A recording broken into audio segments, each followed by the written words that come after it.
Yo guys, so it has been a long time since I made a video on YouTube because I've been absolutely slammed, like ridiculously slammed.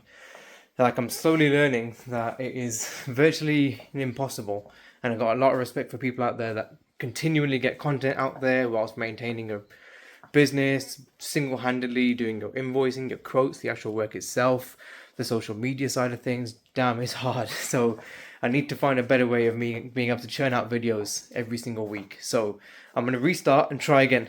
But there has been some pretty big updates over the last, I don't know, month or two since I last put a video out there. I introduced the van. I mentioned obviously now I offer primarily a mobile service now for, pretty much most of the mechanical stuff, if not everything that I offer so far.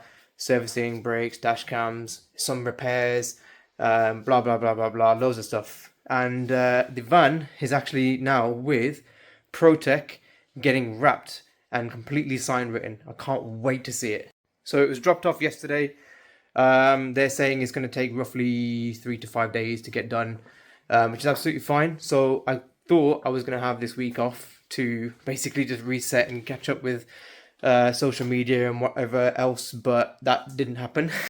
So instead, I'm going to carry on working, and I'm going to basically demote myself back to working out the back of my car and also at the land at the back of the house. So right now we're going to be shooting off to Briley Hill, where ProTech are based, to go and check out the van, but mainly because we've also got a couple of jobs to do over there for 2 cars. As you can see, apart from the Madry, I've kept a few things back just so I can still continue and do a few jobs while I haven't got the van, because pretty much everything is in there.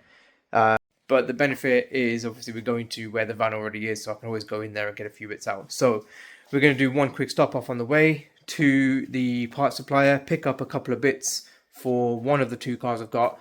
So one of them is actually my BMW retrofitter, Pete Singh, code my BMW UK. Listen, if you have got any, I think it's F, G, and I series BMW, and you haven't seen Pete and you haven't had your car coded by him, you're missing out. So go and check him out. And he just had his car wrapped as well from the same people that are wrapping my van, and it looks so sick. Like, you're going to see it in a bit, so I'll put that in the video. And we've also got a first one for me, actually, a genuine BMW dash cam. Like, I think they are wired in the same way from the pictures have been sent. They look like they're wired in exactly the same way, so I've got one of those to do today. And then we're back here again to do a Audi Q5 on an interesting repair which I came across, but also to do a set of rear disc pads. The repair is basically I think it's the swell flaps, or what they call the runner flaps in VAG language. The arm over rotates sometimes, and there's actually a bracket to repair the P2015 code which comes up. So we're going to fit one of those and see if that fixes the problem, which I'm pretty confident it will. So we've just landed down at the unit. Mr. Pete Singh himself and his absolutely sick Cadbury's Edition X3. There's a few more bits to go on there later on. There's some new X3M wheels. He's just told me that the lights are getting tinted, etc, etc. But this is one of those colours you can't appreciate until you see it in the flesh, but it's absolutely incredible. But the customer for the dash cam has not yet turned up, so we've got a little bit of time. So we're going to crack on with the oil change on this, and maybe going to have a quick sneak peek at the van. So we might just pop down there now, because they are literally like over there. So unit number 1 for Coma BM, unit number 2 for the wrapping company just down there. And then the good thing is about this area, you've got so many other things. You've got custom seat belts over there. Next to it you've got a wheel refurb company. You said you got exhaust plates now, yeah? Yes, we've got a guy that does exhaust, downpipes, everything like that. So we've pretty much got everything in literally one place. Right then, let's go and have a look at. So the dash cam didn't quite go to plan, because I didn't realise that the wiring is completely different on a genuine BMW camera compared to a regular aftermarket camera that I would put on usually, where you would usually tap into the fuse box via fuse taps and just basically route the cabling across the roof lining and whatever else. On the M4 which I was working on, you basically have, well, on the factory one, you have basically 2 wires for constant live and switch live that go into a block connector. I think on the FRM module under the footwell. and then you basically route the cabling from there. The problem is I don't know which pins to pin into because there's no diagrams, because it was taken out by BMW, just given to him as a big fat wiring harness, and then basically said, here you go and do it. And like, can't do that, mate. In the meantime, we're sticking some new wheels. We've got these lovely X3M wheels, which is why I'm getting mixed up, which we're taking off the final one on the front corner now. Don't you think these look so sick? The tinted diamond cut finish on the front, black wheels, really suits the black accents on here with the purple.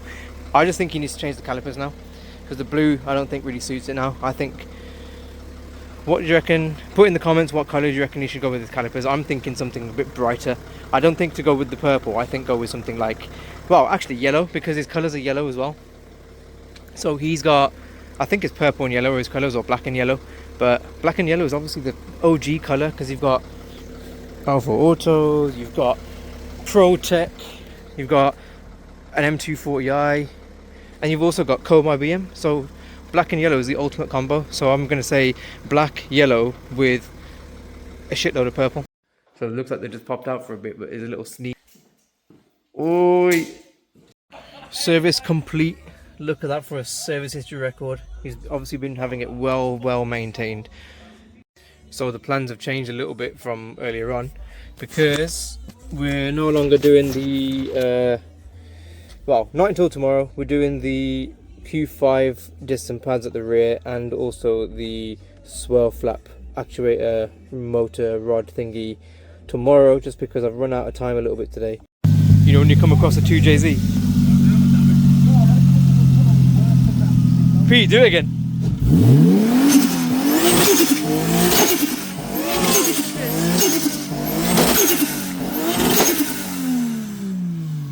Fucking oh shit. Getting there, man. Yeah. There's a few little pops then. Get it from the back. Yeah, go on.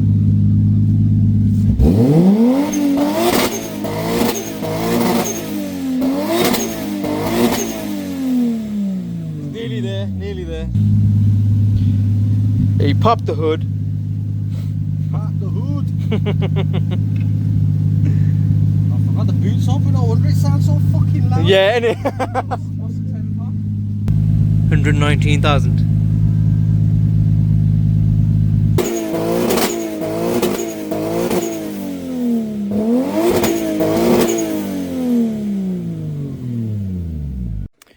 So we're now on the next day, and we've got the Audi Q5 here with me today for now 3 things rather than 2. So as opposed to just having just the intake swirl flap bracket repair, which I'm actually going to be doing right now, we've also got a set of rear disc and pads. We've also now got a full service, so the parts are just on order. In the meantime, I'm going to get cracking with the intake manifold. Now, there's 2 types of intake manifolds with these 2-litre diesels, especially when it comes to the Audis versus Volkswagen, because they are inline versus transverse, as I'll show you now.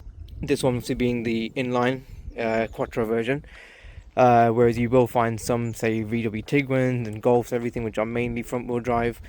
So it is a little bit more difficult to access the actual motor itself. The motor is here, and I mean blocked by this part of the manifold just here.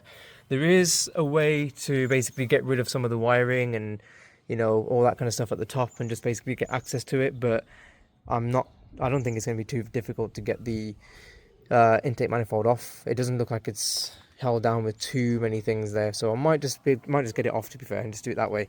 But this is probably a bit of a familiar sight, because there's your hint, brand new alternator and that little red wire just down there. So yes, this is exactly the same one that I did the alternator video on probably a few months ago now, or a couple of months ago, and it's absolutely running perfect now, so it's all good. But it's back in with now because it's now been sold to a car trader of mine, who's then going to obviously sell it back on to somebody else. So the car is now for sale. Well, it will be once I'm all finished with it. It will have had a fresh service, a full service at that, set of rear discs and pads. I think it's going into another garage to get the front upper control arms changed on this side here, which is the passenger side, just because there's a bit of a knocking noise coming after 108,000 miles now. But I'm not going to be able to do it because it does involve that death bolt, so not touching that one. I mean, the last time I tried to interact with something like that ended up being 2 complete rear knuckles, so yeah, it's probably going to be one for in a garage workshop kind of thing. But let's make a start on the intake manifold first of all, and let's get. And about an hour or so later, the manifold is off. Luckily the gaskets look pretty good. As you can see, the swell flaps or runner flaps, what do you want to call them, are pretty coked up, so I will be giving those a bit of a clean. And it looks like there's been a bit of a EGR leak. It's not oil, it's literally EGR, all that crap, you can smell it all over the EGR valve itself.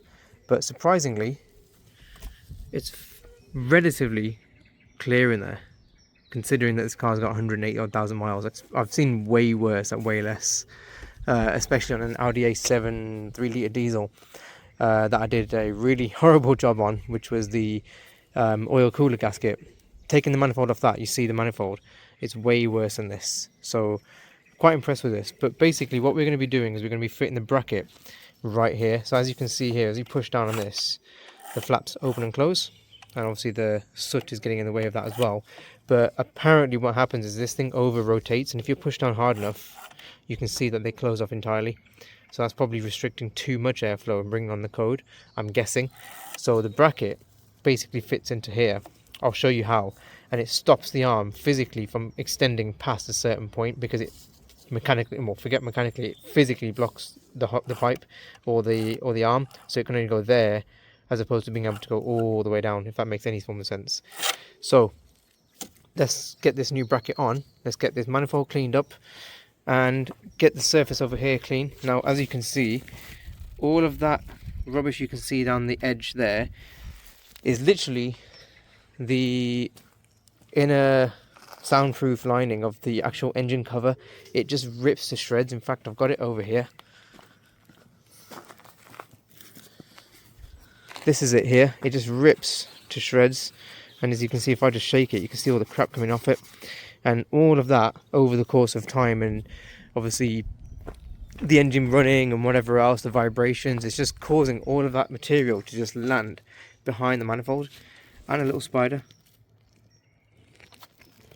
So I'm going to get a vacuum cleaner and clean all of that up once I block off the intake ports as well, so nothing goes in there.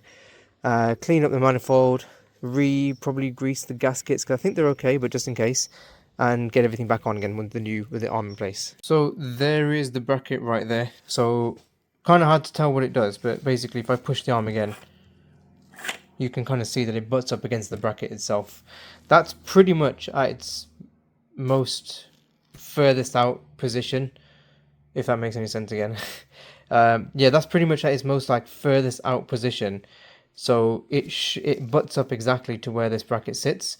So I'm guessing the over rotation that happens is when this comes further out and this closes even more than it should. So when the position is detected by the motor, then it probably throws up a fault code, blah blah blah. So yeah, this will physically stop it now from moving any further than there, apart from inwards. But yeah, so hopefully that's the repair. Thing to do now is, like I said, to just get the cleaner, vacuum cleaner, and then just, you know, get rid of all that crap that was sitting there. Clean down the surface so that the manifold gaskets can sit down properly, and then basically the reverse of what we did to get it off in the first place, so get it all back together again, and then give it a start, see if we have any issues or see if it, you know, likes it, and then we can move on to the brakes and the service. Okay, we got a little bit carried away and kind of just basically got it all done, but I prepped the surface, vacuumed it all up, and as you can probably hear, she's running sweet. And just to verify as well, obviously I'm going to take it on a test drive in a little while, but there are also no engine management lights on. So I'll confirm that again once I've had a bit of a test drive and make sure everything's okay. But I'm going to leave it running for a while now to get the oil warmed up and we can get the service done. And then I'll probably move on to the brakes at the very, very end. So I didn't want to bore anyone with obviously showing you what a service looks like, and I've done brakes countless times on video. And as you can see, they're nice and fresh. Just got to go and take it for a drive and bed them all in. But car's running nice, fresh filters, fresh oil, brand new sump plug, brand new distant pads at the rear. new manifold, bracket, thingy bob, whatever. Slightly cleaned out from carbon. So this car's going to be running like a dream. So especially now with its previous history with me, like, you know, a few months ago with the new alternator, new wiring to the alternator. So yeah, this car is going to be absolutely mint. So I'm going to leave the video there. I will be making another video to reveal what the van comes out like from finishing wrapping. I've just had a phone call not too long ago saying that it should be ready for Friday night / Saturday morning. So stay tuned and I'll see you in the next one.